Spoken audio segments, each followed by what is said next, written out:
where attendees repeatedly mentioned that they wanted to hear more about some of the specific inclusionary practices demonstration sites discussed utilizing in their schools. So we're here today to do just that. We'll take a deep dive into master scheduling from one of our 16 demonstration sites, Chase Middle School in Spokane, Washington. Right, so joining us today are inclusion specialists from the Herring Center for Inclusive Education. My name is Rena Marie Leon Guerrero, and I will be walking us through the webinar today. Dr. Cassie Martin and Naomi Fair are also joining us today. Our project coordinator, Molly Lyman, is here in case you experience any technological issues. She does it all. Before we dive in, let's make sure we're set up for the webinar. As we get started, please test your audio in the bottom left-hand corner to make sure that you can hear us. As this presentation is a webinar format, all participants are automatically muted and no participation videos are on. Okay, all right. Now let's practice the chat. Please take a minute to share what impact you hope today's webinar will have on your school's inclusionary practices. We'll be able to reference this information later and it'll be useful in future planning.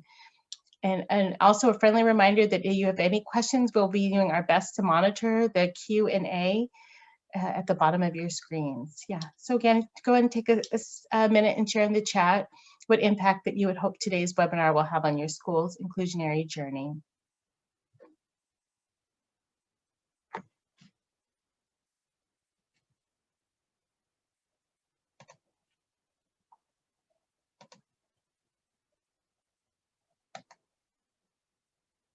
Okay, right. Thank you. All right. Well, thanks for sharing your comments in the chat. We also encourage you once again to use the Q&A feature. We'll be recording today's webinar and will be provided on the Herring Center's demonstration sites webpage, and the recording will be available by the end of the week.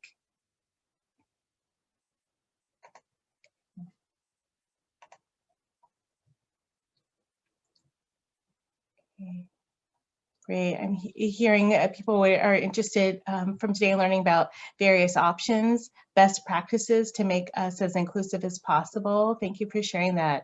Also, I'm hoping that we'll be able to learn ways to be more flexible in the scheduling process to include more inclusion time. Yes, Heather's definitely going to be able to speak to that. I hope we get enough master scheduling information to design a master schedule that is much more inclusive for next year, next school year. Yes, this is about the time we all start planning for the next school year schedule, right? We are also, here's another one. We are trying to change our delivery model at all 3 middle schools. I hope to gain insights into a more supportive way of supporting our students in a more inclusive model. All right, great. Master scheduling at the secondary level. Also, I teach in a co-teach classroom, so making sure SE students' needs are met. That's great. Yeah, thank you for sharing that. Please keep sharing that in the chat. Right. As we go through the webinar, please keep this webinar etiquette in mind. We encourage a growth mindset where you're open to thinking about and learning new ideas and willing to push yourself to grow. So thank you for joining us today, for being present, positive, and engaged.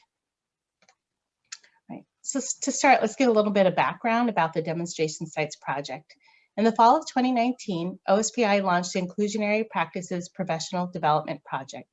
The Herring Center partnered with OSPI to coordinate and lead this part of the larger statewide project, creating model demonstration sites that highlight inclusionary practices across Washington state. The Demonstration Sites project was developed to provide educators from around the state with the opportunity to observe inclusionary practices in action, meet with school teams, collect artifacts that aid in systems change, and learn about how to implement inclusionary practices in different school contexts. Our demonstration sites highlight the diversity in our state. They include urban schools, rural schools, and schools in some of our largest and smallest districts across the state. In collaboration with Herring Center Inclusion Specialists, the original intention and future intention of this project is for the demonstration sites to host visiting schools to showcase high leverage inclusionary practices. We know that by sharing these practices and opening these doors to teachers, administrators, families, and community members, it allows visitors to see best practices in action and apply them in their own schools and communities. At the same time, the demonstration sites themselves continue to grow their inclusive cultures and refine their practices that continue to contribute to equitable learning for all students. Clearly, right now, we have some constraints around literally opening our doors, but have been doing our best to pivot to continue to provide transformational learning using virtual platforms. And this how today you'll learn about Chase Middle School's deep dive into inclusive master scheduling. There's some founding principles that drive our model demonstration sites. To start, in every school, there are things that are working well. And in education, we have the tendency to examine the problems associated with our practices. Instead of examining what's working well, why it's working well, and how we can use that information to make things better. This asset-based approach is a productive way for schools to leverage their strengths to become more inclusive. Also, inclusion is not a special education initiative, but is a cultural shift in philosophy and practice. If we simply change the way we deliver education, special education services without considering the culture of the school or how our students engage in teaching and learning, we will never make the changes we need to truly impact student learning. I think that's something we can't say enough, that we're not looking at initiatives, but a big cultural shift in mindset and philosophy. So through the course of the webinars and by way of scheduling virtual visits, districts, schools, and communities can learn more about what steps are taken to make shifts to more inclusive schools. Okay. Last December, Chase Middle School shared their journey towards becoming a more inclusive school for all students. Their journey has evolved and continues to evolve over the course of the past few years and has involved engaging in several high-stakes inclusionary practices. We're excited for Chase Middle School to highlight one of those inclusionary practices today. And today, they are going to be walking us through a deep dive into inclusive master scheduling. All right. Thanks, everybody. So that's an introduction of our project. And as we get started, we'd like to take a poll and just let us know who is joining us here today. Great. Okay. Lots of administrators, teachers, counselors, district, specialist. Welcome, everybody.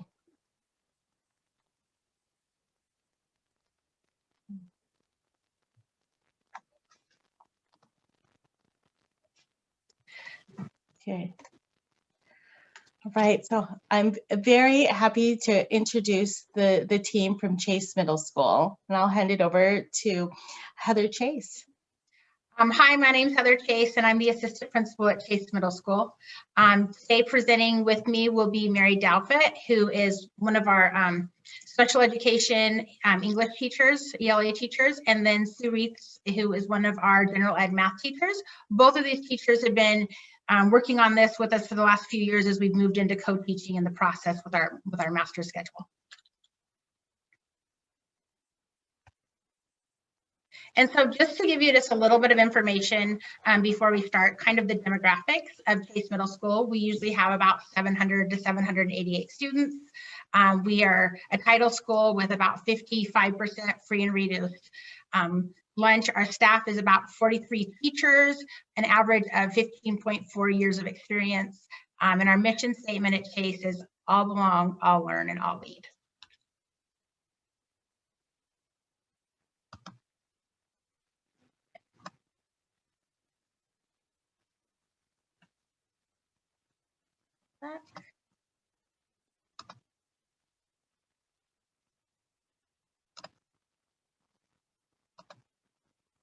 Can you see my screen now? Not yet. Okay. All right, great. We've got you. See it? Okay. Okay. Sorry about that. Okay, so today I'm just going to talk to you a little bit about building an inclusive master schedule. So in the beginning, I'm just going to talk to you about what drives the master schedule, what philosophy, what's going on in your school. So part of the thing that drives our master schedule is co-teaching, and I'm going to talk a little bit about that. But something that might be driving your master schedule is smaller math classes or smaller English classes. So the information that we're going to talk about is you can use it to build the schedule with what needs that you have by looking at your students' needs. So start with what's important at your school. What do your kids need? What is your vision? That's the first thing. And then after that, we're going to talk a little bit about the nuts and bolts. So the numbers, working the numbers on a master schedule. And so when I'm going through this piece, if you have any questions or I'm talking about some of the numbers and they're not making sense, please just put it in the chat and we'll answer it right away to clear up any of those misconceptions. And then the last part of the presentation is just how and why we did what we did with our master schedule and how it became more inclusive, how we had a continuum of services, and just how that all played out and how we use the data for that piece. So this is kind of what the presentation will look like today. So just to give you a little information, our schedule every day, kids come in and they have 20 minutes every morning in an advisory class where there's social emotional learning and with a teacher. And then they have 6 class periods. So each teacher teaches for 5 classes a day and then has 1 prep. So each class is 0.2 FTE in our school. So are you wondering probably what that looks like? We have 7th and 8th grade students. So if you look at our 7th grade students, they all take an English language arts class. They take a math class, a science class, 1 semester of US history and 1 semester of Washington State history. They have a semester of PE and then an elective, a semester elective. And then they also have 2 more additional semester electives or a 1-year elective.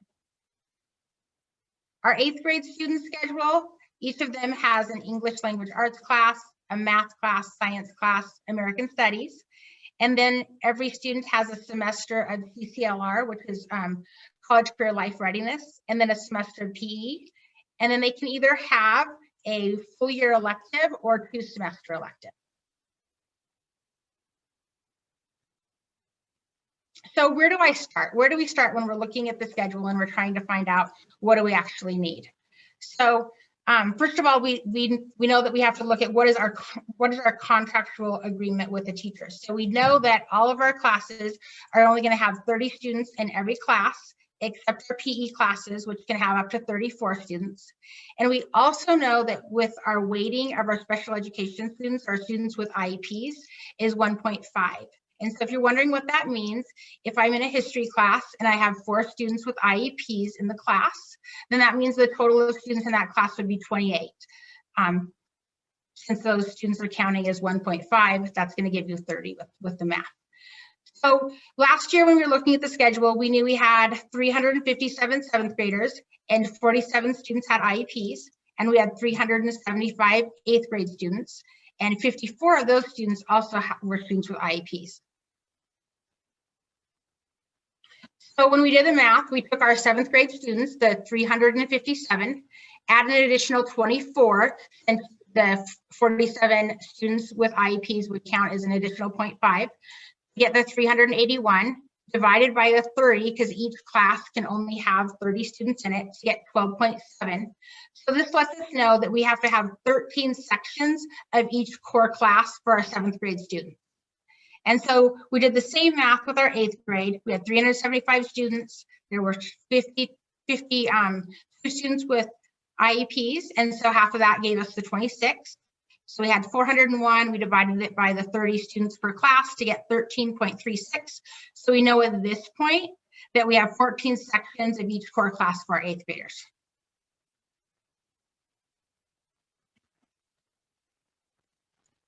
Now that we know what our core classes are, we have to think about, well, what does that mean for electives? How many electives do we have to have?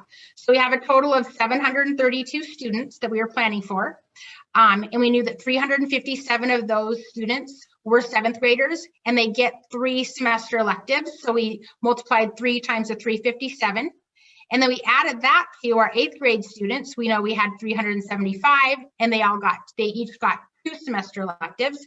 So when we do the math, we know that there is 1,821 semester classes or spots that we have to put kids in those places. So we needed to have classrooms available for 1,821 classes available to the students. So what does that really look like? So if you look at this piece, if you look over here, the 357 7th graders and 375 8th graders, we have the 13 sections and we have the 14 sections. So over here now, where I look at ELA, math, history, and science, if I add the 13 and 14, I know I have to have 27 sections of each of those core classes. And how does that translate to my FTE? Well, so each teacher teaches 5 classes. That's a 1.0 teaching assignment. So for every 5 classes, a 1.0 teacher. So it translates to 5.4 FTE for the ELA, for the history, the math, and the science. So I know that that's what I'm going to need to be able to staff my core classes. We then looked at our PE classes and we looked at, okay, we'll have 28 sections. So each semester, 14 each semester. And so if there's 34 kids, because in our PE classes, we could have 34 kids in each class as opposed to 30. So we know that's 952 spots. Well, we only have 732 students, so we have 220 spots left. So those spots are for students that want to have all year PE. So every student has 1 semester of PE, but they could opt to have an elective, which for their other semester, and have full year PE. So then CCLR, I mentioned that before, is a class that every 8th grade student takes. Just like our core classes, we needed 14 sections. We would also need 14 sections for our CCLR class. Then we started looking at our semester electives. Pre-engineering, it says it has 10 sections. So pre-engineering is a semester class. So it's taught 5 times first semester, 5 times second semester, and there's 30 kids in each class. That works the same for art, computer apps. When we look at drama, we offer drama 2 times each semester. So a total of 4 classes, which is a 0.4. And that gets about 120 kids at 30 kids in each section. And then if we looked at medical detectives, notice that we only have spots for 54 kids. That's offered once each semester. And it's only 54 kids because we only have the supplies for 27 each semester. If we look at that math, we get 1,294, and we still haven't reached our 1,821 electives, but we haven't talked about our all-year electives. So if we look down at AVID, is a full year elective. Spanish 1, we knew that we had 60 kids as we were looking at our course. We registered our students and we were seeing what classes kids wanted. We knew that we had 60 kids that wanted Spanish 1. We knew that there were 20 kids that were going to be in Spanish 2, 117 kids that we were putting in our band, in our percussions and orchestra class, and then we had 30 kids in our choir class. So when we added all that up, that was 277 spots for students, but they were all year spots, not semester spots. So if we broke them into semesters, it would be 554. And we knew that we could staff the building now and have enough elective sections for all of our students. And so if you look at the top, the 31.6 right here, if you add up all the FTE, we know that we could staff our building, fully staff it for 732 students with 31.6 FTE. Now, if you look over here, we have math intervention and ELA intervention, and we'll talk about that when we start talking more in depth about how our schedule works, but these are paid for through title, and these are classes that count as an elective for a student, and so we're very intentional when we look at who we're placing in these classes.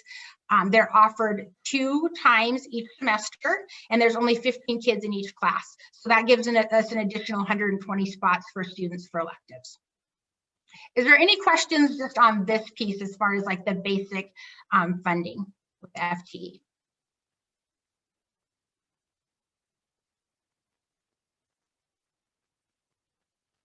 Okay, so then how does that look with our special education and our English language learners? So for special education, we get resource teachers based on every 32 kids with IEPs in the special education resource, we get 1 FTE. So we had like 91 kids altogether. And when you do the math, they gave us 3.0. So that meant that we had 15 sections that our resource teachers could teach. We also had 10 students for our behavior intervention teacher. So for every 10 students, we get a 1.0 for our behavior intervention. And that teacher also teaches the 5 sections for full-time.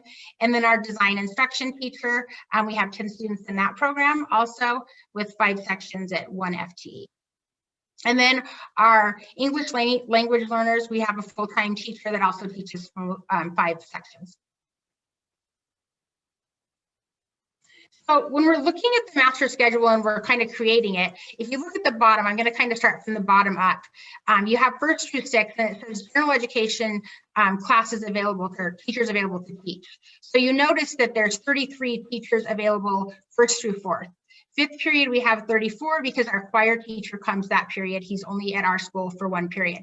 But 6th period, we lose 3 teachers because they are on a 0.8 instead of a 1.0 contract. And then our athletic director is out. So we have to really balance that with having less preps. If you notice 6th period general ed preps, there's only 3. Most of the time there's 6. But just to keep it, we want to make sure that our general ed classes are balanced. So if you notice, it goes, there's 28 1st period, 27 2nd, 3rd, and 4th, and then 5th is 28, 6th is 26. So it's really important to look at those numbers so that you're balancing your students throughout your classes, so that you don't only have like 23 classes that you're teaching 6th period and all those classes are loaded.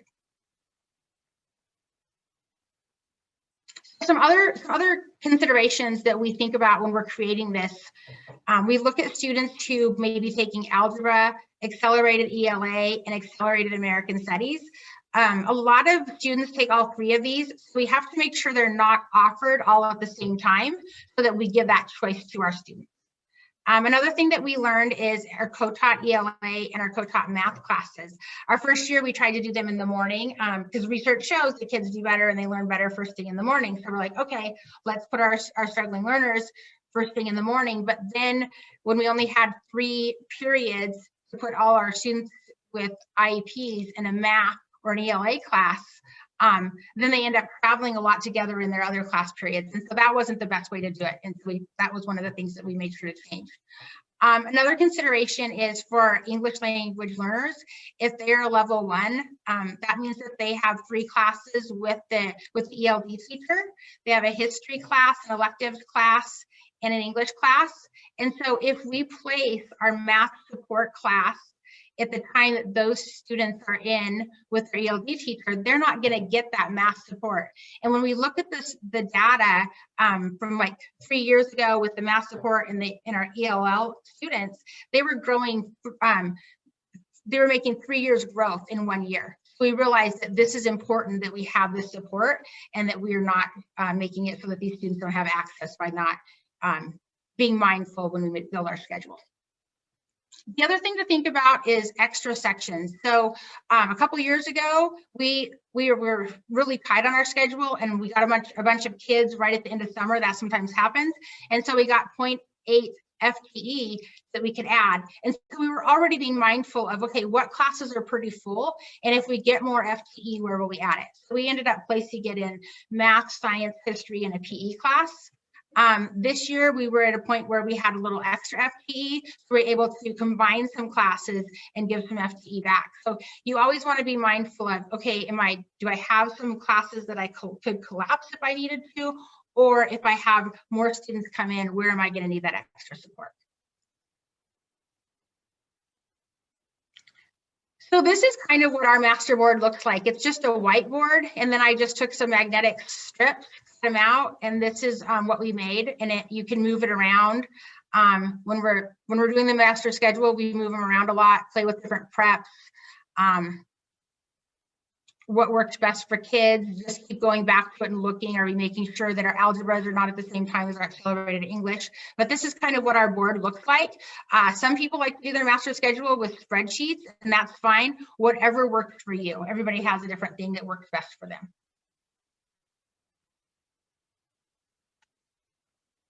So before we get into kind of our process and share more, if you have any questions just about those numbers or how any of that works out, I'd be happy to answer those. And I would also like to say that at this point, with the information that you have right now, this is not enough information for us to build our master schedule, but it just lets us know how many sections for each class we would need. Like how many English sections do we need? We need 27, but how many of them are co-taught? How many of them are accelerated? We haven't gotten to that piece yet. Great. And I think this is a good time to, to go and take a second and think about those questions and those wondering, because there's so many moving pieces here, and Heather is just so skilled at analyzing the data, looking at their teacher numbers and where their class where their class is and how many, there's just a lot of moving pieces here. So yeah, I think this is a good time to open it up and you know, ask questions here. We've got Heather, who's a wealth of resource, wealth of knowledge. Okay, I have one here. Oh, go ahead. Yes, yeah. I was. Your teachers have shared planning or they split up, so there's always a class offered. So my co-teachers definitely have co-planning time. They have the same prep period so that they can work together. And we are going to talk more about that in just a little bit.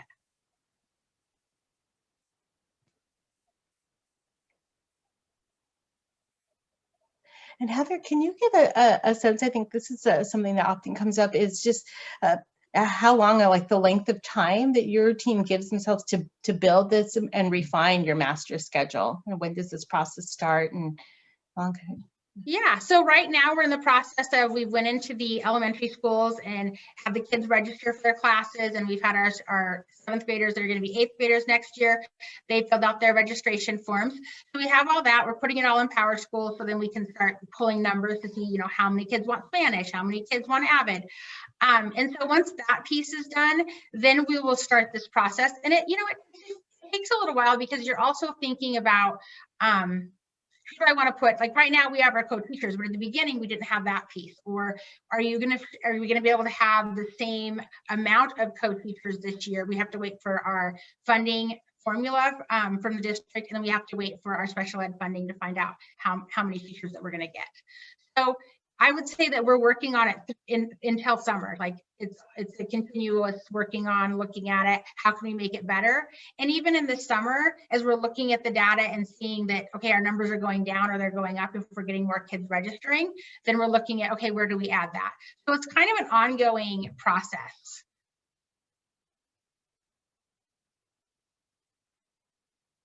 Okay, so I'm going to go on to the next part.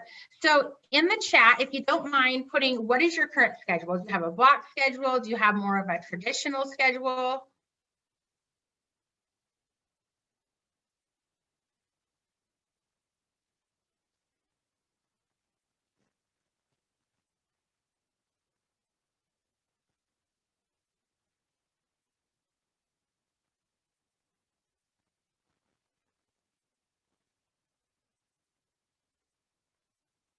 And then what drives your master schedule? So do you have initiatives, or what is driving your master schedule?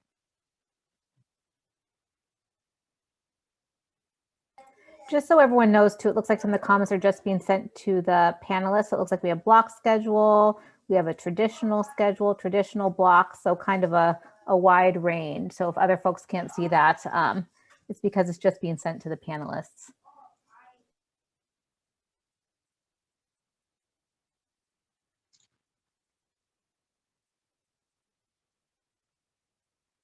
And then the last question after what drives your master schedule would be, what are some characteristics of a student-centered master schedule?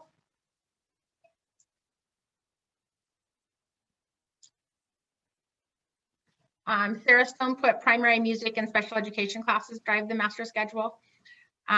We have a middle school model team with a team cohort block.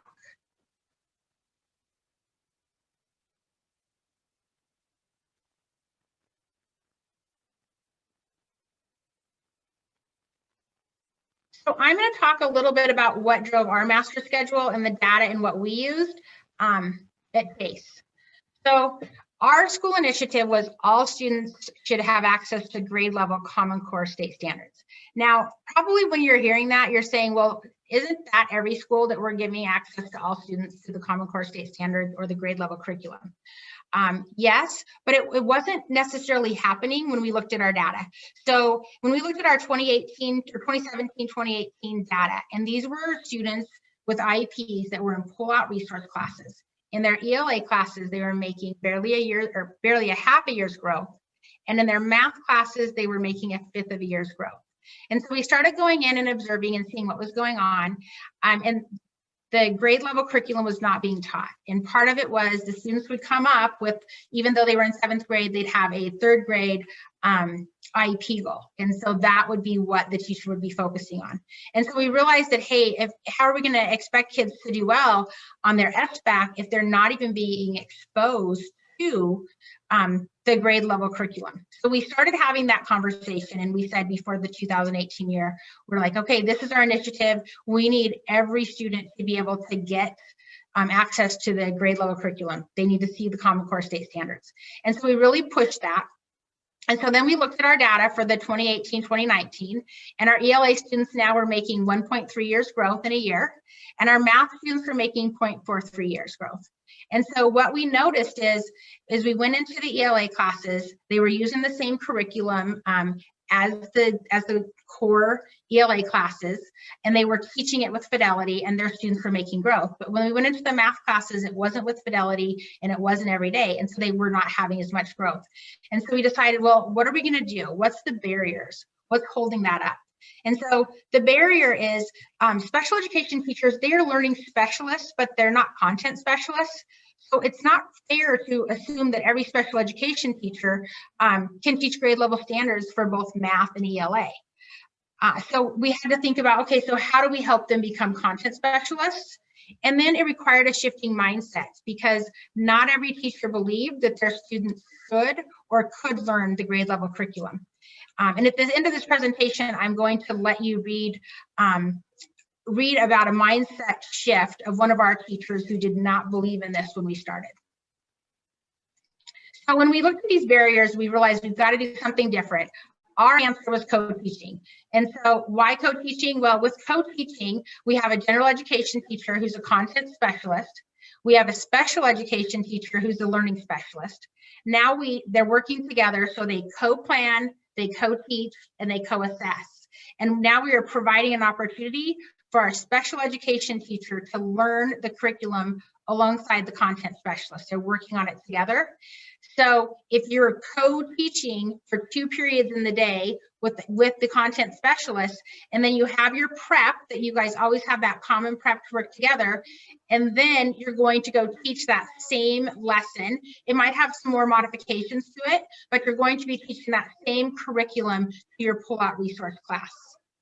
So the importance of this was that they had the content specialist there, you had the time to prep together, and then you were going to be teaching that same stuff that you would just co-taught for 2 class periods. So what did this look like? So here's one of our teachers' schedules. So you can look, we have the special education teacher and the ELA teacher. And so 2nd and 3rd period, they were co-teaching 7th grade English. 5th period, they always had that common prep every day to talk. And then by 6th period, our special education teacher had a pull-out 7th grade English class that they were teaching the same curriculum, the same stuff that was taught in the 2nd and 3rd period, just maybe some more modifications or supports if the students needed it.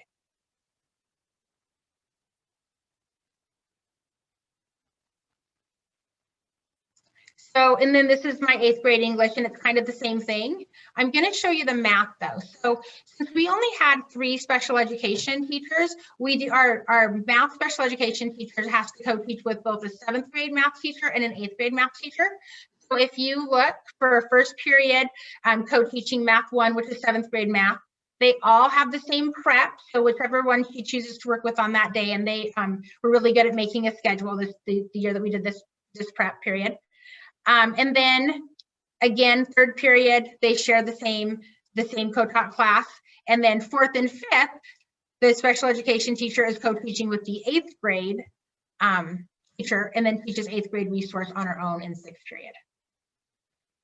Okay. And I just quickly want to go through the questions really quick. Can we get the slides? Like, certainly I will definitely send out my slides if you'd like to look at them.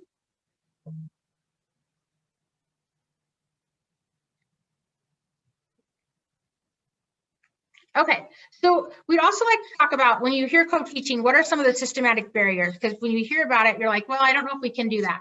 And so I'm hoping that a couple of our teachers are on now, and they're going to talk about it. So Sue Reese is going to talk about the supportive administration and common preps and training. And she is our 7th grade math teacher. So I can't talk enough about how important it was to have the common prep. My co-teacher and I started last year together. We didn't know each other. I was new to the building. It was just, let's jump in and do this. And having that common time together to be able to really purposely plan with full-on intention that we were going to address all the student needs.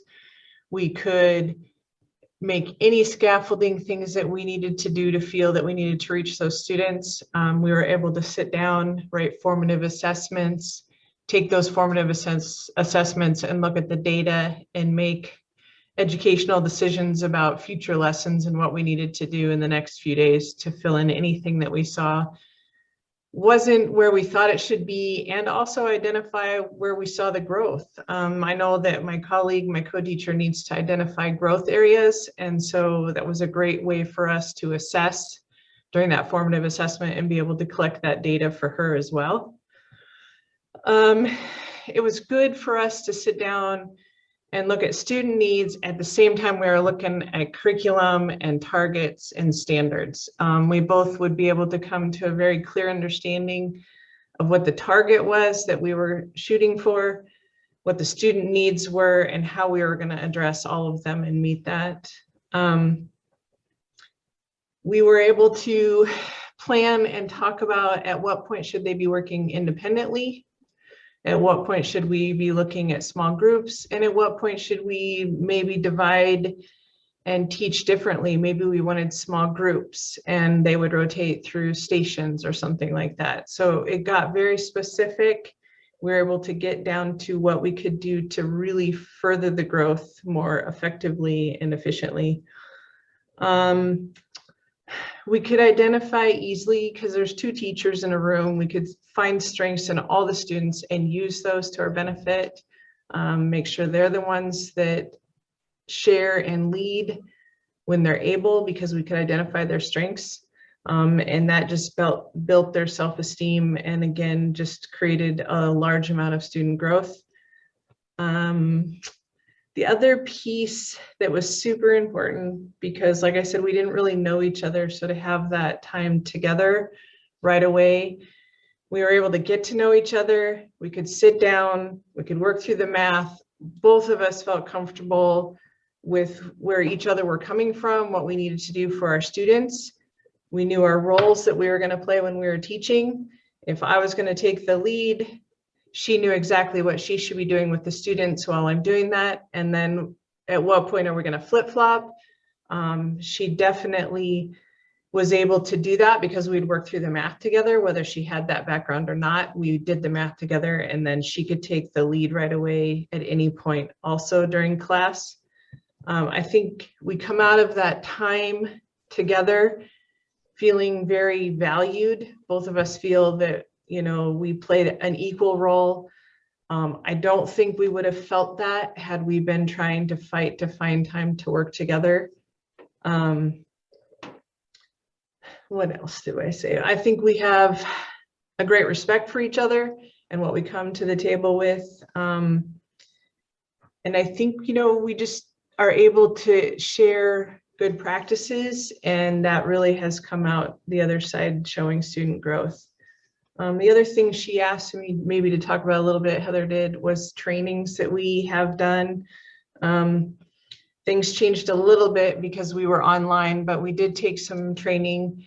We continued to look for new things to help support all of our teachers here, including teachers that aren't in the co-teaching setting right now. And then we're looking at doing some book studies, maybe building wide to support all of us and our building and inclusion within all of our classrooms, whether they're co-taught or not. Thank you. We did have another teacher that was going to talk, and she hasn't been able to make it yet, but what she was going to talk about is the content knowledge of the special education teacher can sometimes be a barrier. And so we need to make sure that we're providing them trainings, not just on the content, but also how to use the curriculum.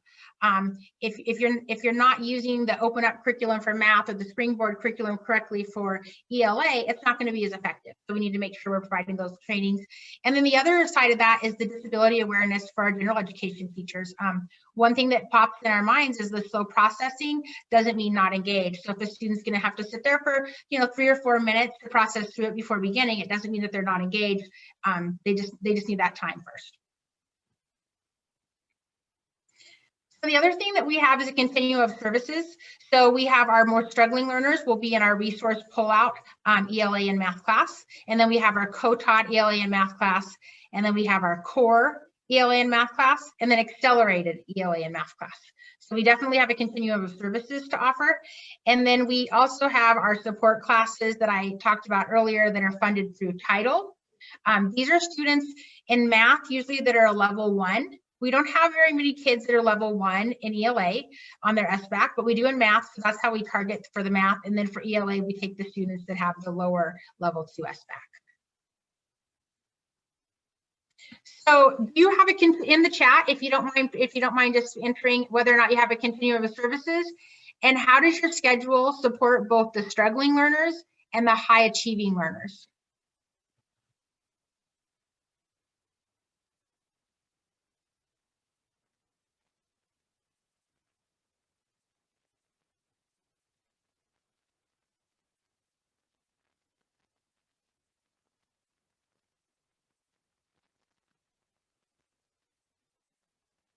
Okay, so Amy said similar to what you just shared.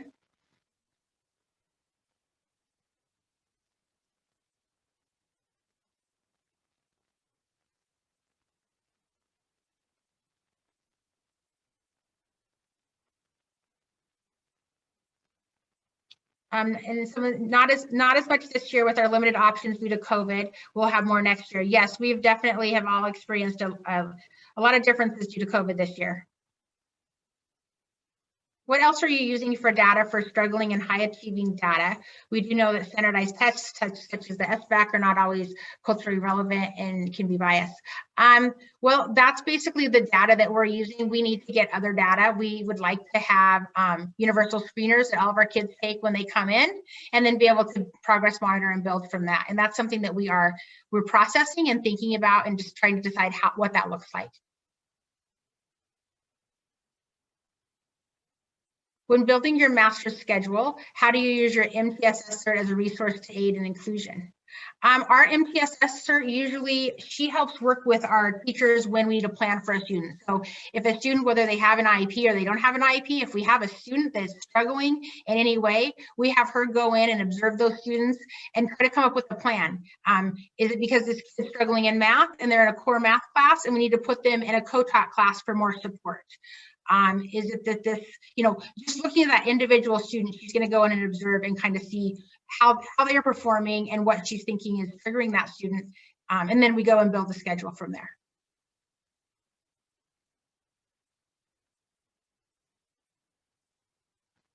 Okay, so the next thing that I'm going to talk about is why our schedule is student-centered and data-driven. So for us, we looked at our students with IEPs, and we looked at all their IEPs to see, where they were at, what goals they had, what goal areas.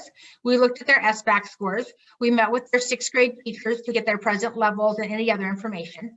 And then this is the data that determined what class they would be in. So if a student was performing below 3rd grade, 3 grades below their current level, so performing, if a student was performing 3 grades below 7th grade or 8th grade, then we would go ahead and put them in a pull-out resource class.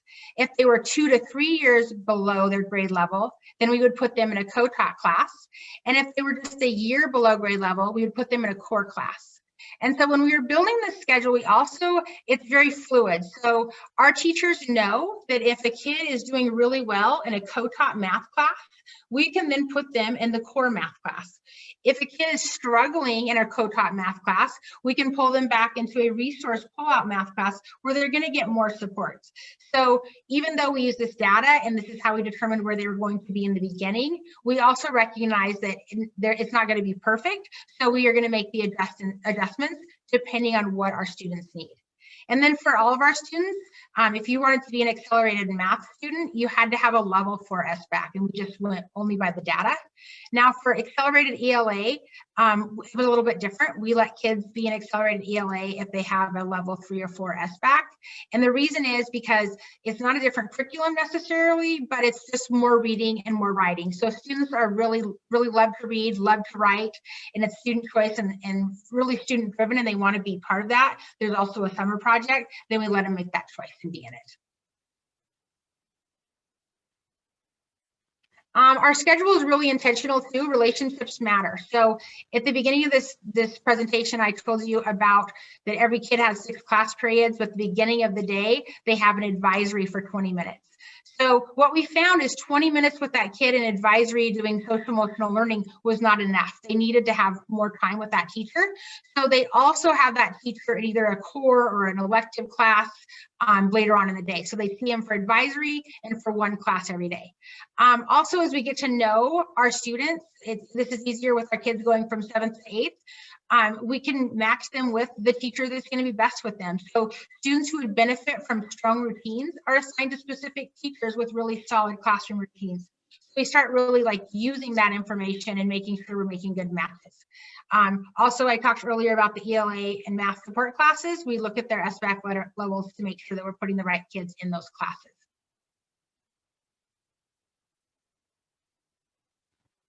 So everything that I've just talked to you about is the characteristics of our inclusive schedule. Is it student-centered? Because we're going to look at the needs of each individual student. It's data-driven. You know, we're looking at what are their IEP goals, what are their present levels, what are their SBAC scores. There's a continuum of services. So we have the pull-out resource class, the co-taught class, the core class, the accelerated class. And then we also have the support intervention math and ELA classes.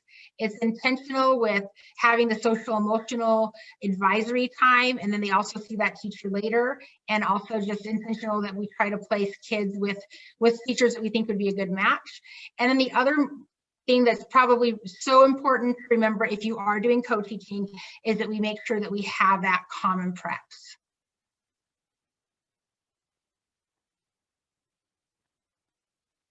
So as you're looking at this, you're probably saying, well, how do you know it works? Because, you know, you can tell us that this is what you're doing with your schedule, but how do you know it works?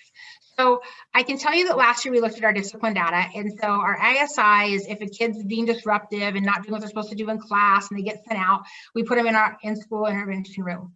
And so in 1 year, if you looked at our student data, we went from 542 incidents to 112.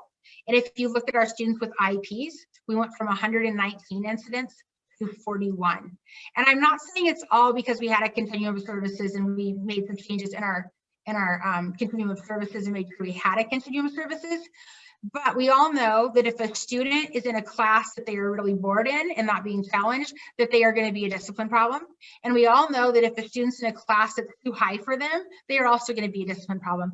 So by moving kids and it being fluid and putting kids where they were at, putting them in the classroom that would most support them, we definitely decreased our discipline. The other thing is we looked at our observations. Now we can go in our go into our pull-out resource classes, and those students are getting grade level curriculum every day with Fidelity. And so that we couldn't do SBAC testing last year, which we were really sad about because I was so excited to see what growth our students made by just being exposed to the grade level curriculum with Fidelity. So I'm going to have, or actually we're going to put in the chat, this is a teacher's perspective. So I told you in the beginning that we had a teacher that was not really 100% on board, and that sometimes it's that mindset, that mind shift that you have to make. And so we're going to put that in the chat for you to read through that, and we'll talk about it. And while you're doing that, I'll go ahead and go through the chat and try to answer those questions.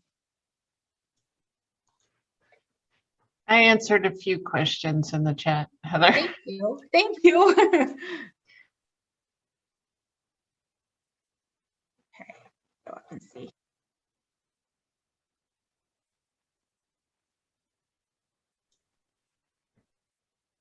So where do students that are in a transition program, students experiencing significant disabilities being served? So I'm wondering if you're referring to like what would we call our behavior intervention students. We do have a behavior intervention program at our school. And so we do try to get those kids out into like, start them with an elective, start them with PE, something that they're really excited to be part of. And then from there, add a science class, add a history class. And then we also, our other program is we have our timed instruction with our students with developmental disabilities. And so they have a teacher, they're in their, there's a room that they are in part of the day, but they also get out for PE, they get out for electives. Some of them go to a resource English class. We look at each individual kid and figure out how do we get them to their least restrictive environment? How can we get them out there with their grade level peers?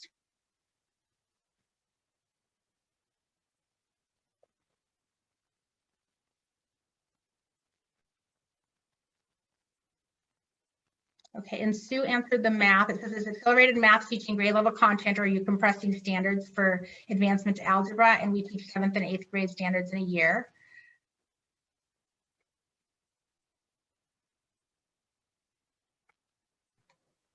And Heather, I'll go ahead and share Sue's response in case it didn't go out to everybody. We'll copy and paste it out. But she also said that it may change in a few years because we're going to go from 7th and 8th grade building to 6th, 7th, and 8th grade buildings. So they're currently looking at a variety of options.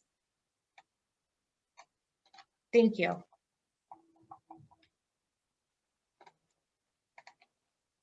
So as you're reading the teacher's perspective, if you don't mind sharing in the chat, what are your thoughts or wondering after reading that perspective from the teacher?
So while you're finishing up, Mary Dalford is here. She is our co-teacher that's a special ed teacher for English language arts. And so she's just going to share a little bit about the different barriers and overcoming them with co-teaching.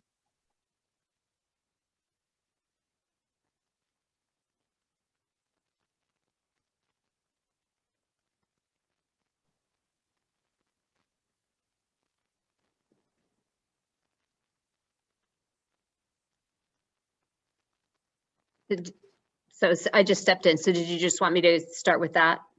Yeah. Okay. We kind of went through it, but if you could just talk a little bit more about it. I can even, want me to go back to that slide? Yeah, if you don't mind going back to that slide, that would be great. Oh, I know. Sorry. Ground me a little bit. Okay. All right. Oh, sorry, I'm not quite there. Okay, there we go. So some of the things that get in the way of effective co-teaching is just having enough training, as I'm sure Heather has discussed, to and really it's training together, so that you're both on, so that both teachers are on the same page about what what needs to be done in the classroom. Sometimes you just kind of get thrown into the room together and somebody says go, and you don't know what your roles are. And it ends up being a constant situation where one is leading and the other is supporting. And it's usually the leader is typically that gen ed teacher and the supporter is that special ed teacher, which turns the special ed teacher into a little bit more of a para and doesn't take advantage of the skill set that the special ed teacher may have.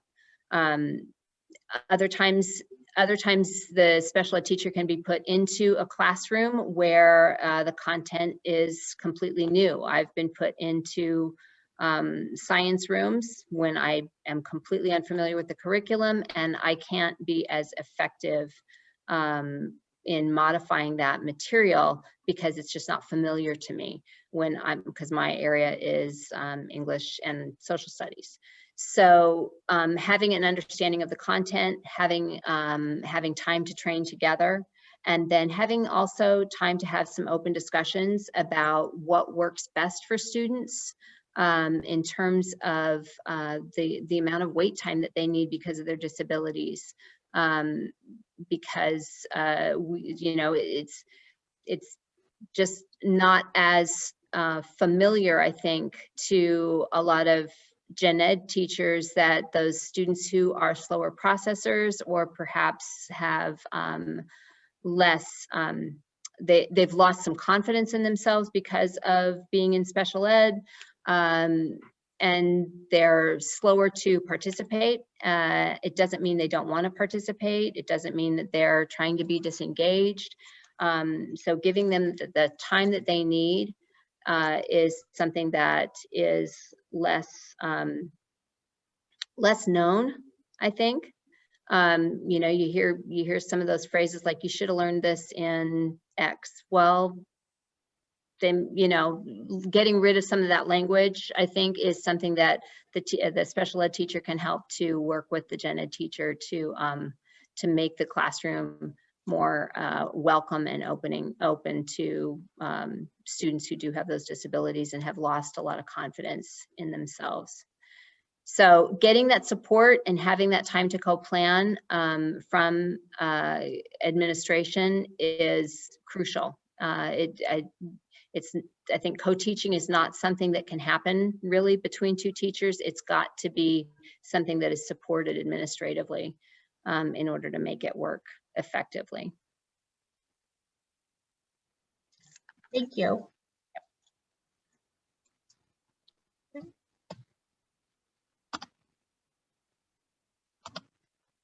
Okay, so if there's any other, or actually one more thing in the chat that we'd like you to put in there.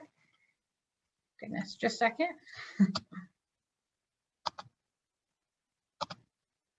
What values and initiatives will drive your master schedule?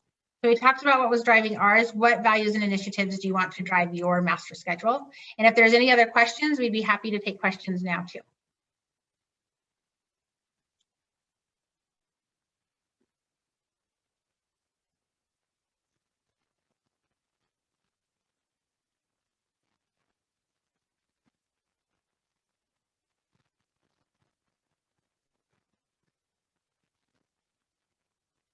As I'm reading the chat where Kevin said, we cannot prepare students for their futures based on our past. That is so true.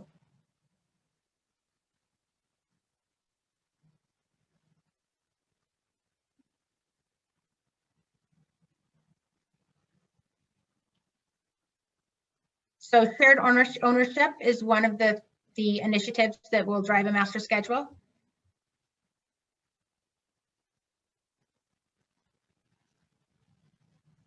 If you have any other questions on like making a master schedule on the presentation, feel free to ask. High expectations with supports for students.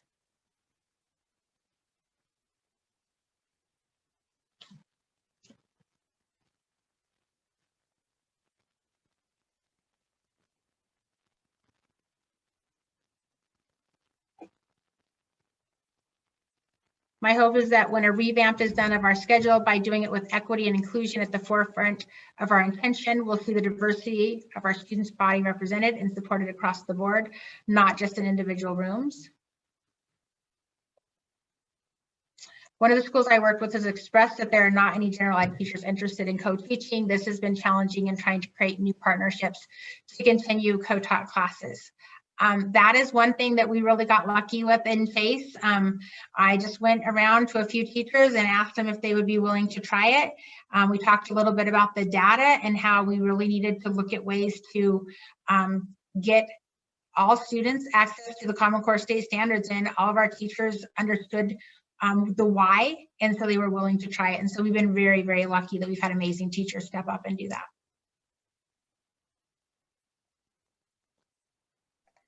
I have to say with that, Heather, with the stepping up, I think you create that culture too, and you provided a lot of professional development and opportunities for partnership. I know Sue spoke to that earlier. So then once you have that ask and create those co-teaching, there's just so much that goes into fostering that relationship, and all coming back to your inclusive master schedule, that as you're laying the groundwork for all the other inclusive practices to happen, that it just really comes back to your schedule, that you've preserved those times and created those classrooms and co-planning periods. Yeah, and at this point, we do have, like, our science and history teachers are saying, hey, when do we get co-teachers? When do we get that extra support? So, like, we definitely would love it if we could have more co-teaching, and we're looking at how can we do that in our school. And I do think it pays off to observe it and see it happening. It helps people understand the value of it. And that's very difficult to get a school started. I had done it previous to Heather asking me, so that was super helpful. And I had some expectations that I said, well, if you do this for me, she was willing to do that, which is definitely the common prep time, which is what I wanted. And I think too that with the training, I think when you ask teachers to do it when they haven't had training and don't have an idea of how it's going to look or how they begin to share that job, it's like, no. But once you get some training around how you share, how you plan, what the planning session looks like, it becomes a more doable thing. One of the questions is, when you hire new staff, what type of background do you look for to match with Chase's direction? The funny thing is that when we were going through this co-teaching process and we were all ready to go, there were some different cutbacks, and different teachers were placed in our building. And so if you've heard our other presentation, Mr. Harris talks about how he came to Chase our first year of co-teaching, and we just started talking about it, and that was just, this is what we do at Chase. And he was one of the co-teachers, and he just thought this is something that we had been doing for years prior, but it was our first year. That was our mission, that was our vision, that was where we were going. And so we just started talking about it right away.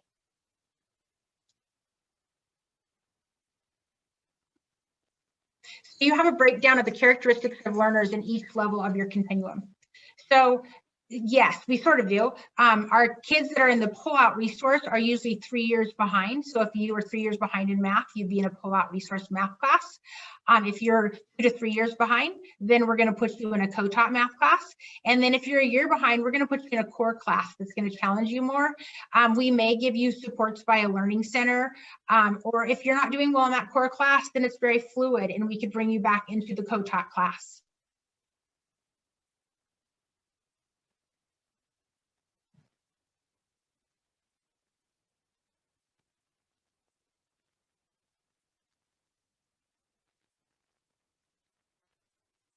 And when we first started doing co-teaching, like, we knew which students with IEPs, where we were going to put them. And our first year, we also just put level 2 SBAC students in the co-taught classes also. And then we realized that, okay, so that was catching our most struggling ELA students, because not very many ELA students have level 1 SBAC scores. However, what we noticed for math is there's quite a few level 1 SBAC scores. And so those kids ended up being kind of tracked together. So you had level 1 and level 3s in the other classes. So we fixed that. We realized that, hey, we need to have a better balance of that, so that there's some level 1s in the co-taughts, there's some level 2s in the co-taught. So every year, we just talk with the teachers and say, what's working, what's not. And, there's no way this works unless the teachers are able to come and say, this is what I need. This isn't working. When you schedule it this way, this is the problem with that. And they're awesome at coming and they come with like what's not working, but they also come with ideas of how can we problem solve and how can we come up with solutions together. So I'm just really lucky to have the teachers that I have that I get to work with. I'm really lucky.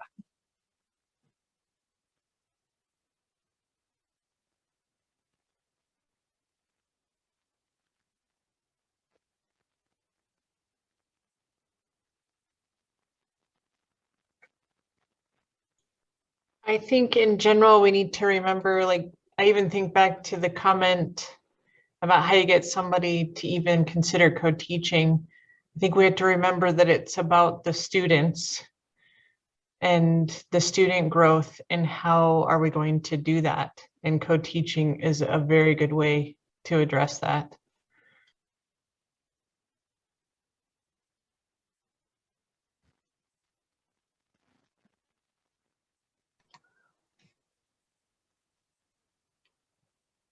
Thank you, everybody. If there's still any more questions or comments, feel free to kind of put that in the chat, and Heather, we can go ahead and change sharing at this point. Okay, great.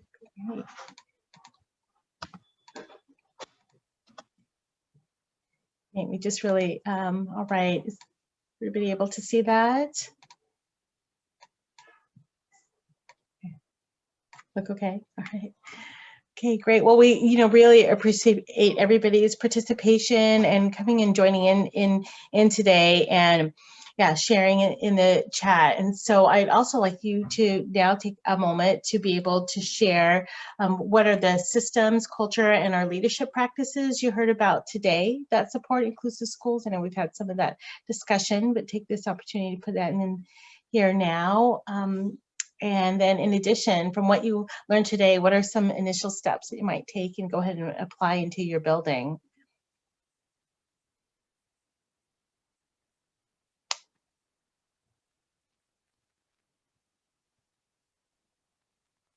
And while people are taking the opportunity, I'll share this. I mean, I've learned so much from Chase and Heather, especially on master scheduling, and how when we talked about preserving teacher time for planning, and I appreciate how your leadership preserves your time. Like Heather, like they say, do not disturb. She is working on this schedule, like right now, and letting you have that ability to kind of do that, because yeah, to create that time, you need that time to really invest and do that as well.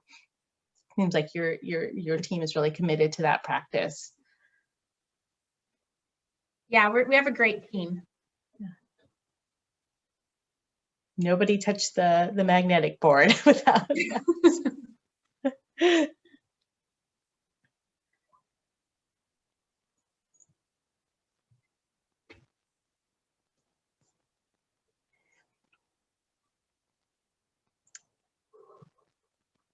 Okay, I'll show.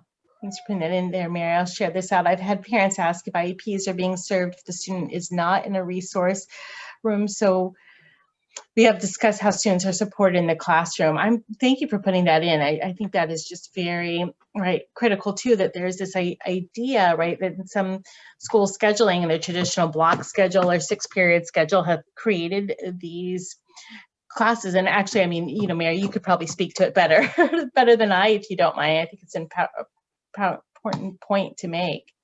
Yeah, just in answer to the question in the chat about whether parents have asked about it. And so I have had a number of calls this year from parents just saying, is my student's IEP still being served? I don't see that they're in a resource class. So we've just had the discussion of how the two teachers work together and how that support is given and how modifications happen in an inclusive classroom, and that the IEP is being served.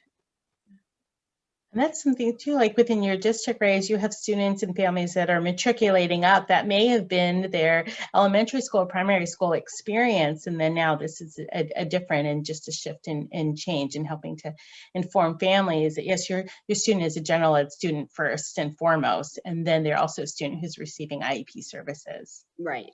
Yeah. Exactly.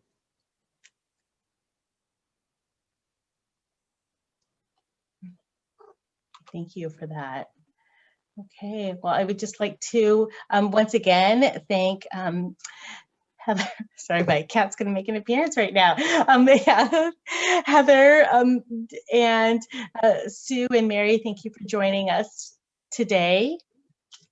Just sharing from the expertise and experience, and then also we'll kind of share the link, and Molly share it with our IPP demonstration sites, and we'll be having virtual visits. So just really invite people to fill out that form and to come and visit and kind of ask more questions and learn more about master scheduling and other inclusive practices of co-teaching and co-planning.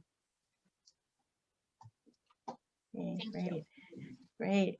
And here's our links here so you can learn more about the Demonstration Sites project. Here you can, again, I encourage a virtual visit. I mean, there's just so much moving parts. I appreciate too a master schedule, and yeah, to be able to have a more in-depth conversation with Heather and her team about that. Please sign up for a virtual visit there too. Email us with any questions. Okay.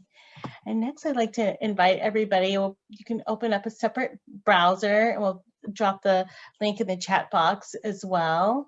If you can go ahead and just put a pin drop and where you're joining us from today. And if you're not able to access the poll or you prefer, you can also put that in the chat box as well, and we'll get that here. We appreciate that our 16 demonstration sites are across Washington State, and this gives us a great idea of kind of how far reaching we are. Great. Okay, ESD 123, ESD 121, ESD 113.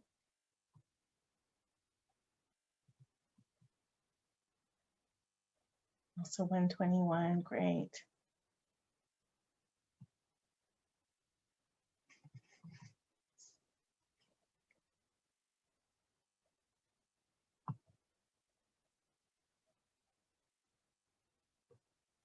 And the poll will be left active and open. So please go ahead and take that time to drop that in, and we'll be able to collect that information and share that. Great. Thanks everybody from 121 joining us. 113, 123, 101. Great. Okay, Molly will be sending out to participants today a evaluation form, and go ahead and take that time to fill it. We appreciate the feedback. Our demonstration sites as well as us, we're on a continuous path of development and growth and learning. So we take this feedback, and that will inform us on future trainings and webinars and virtual visits that we'll be able to offer and engage in. So yes, we appreciate your time to give us that helpful feedback.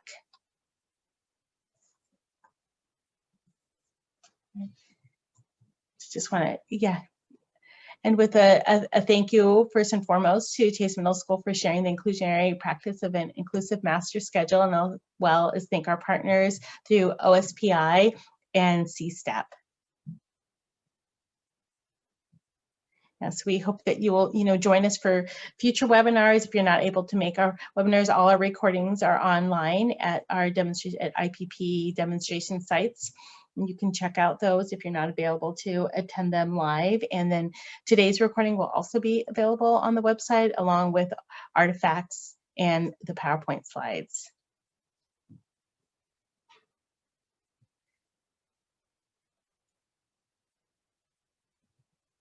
As we wrap up, we're still here for any questions or comments, so feel free to share any of that in the chat box and we can respond to that.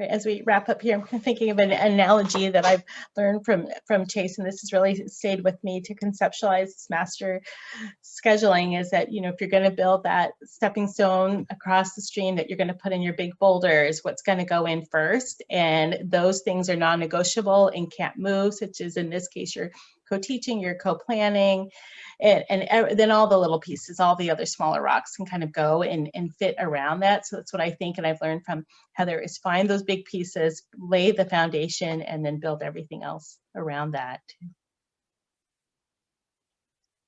Yes. We are very fortunate to have teachers that were willing to jump into the co-teaching. If we didn't have that, we couldn't have done any of this stuff. So I'm just really thankful for what all my teachers have done.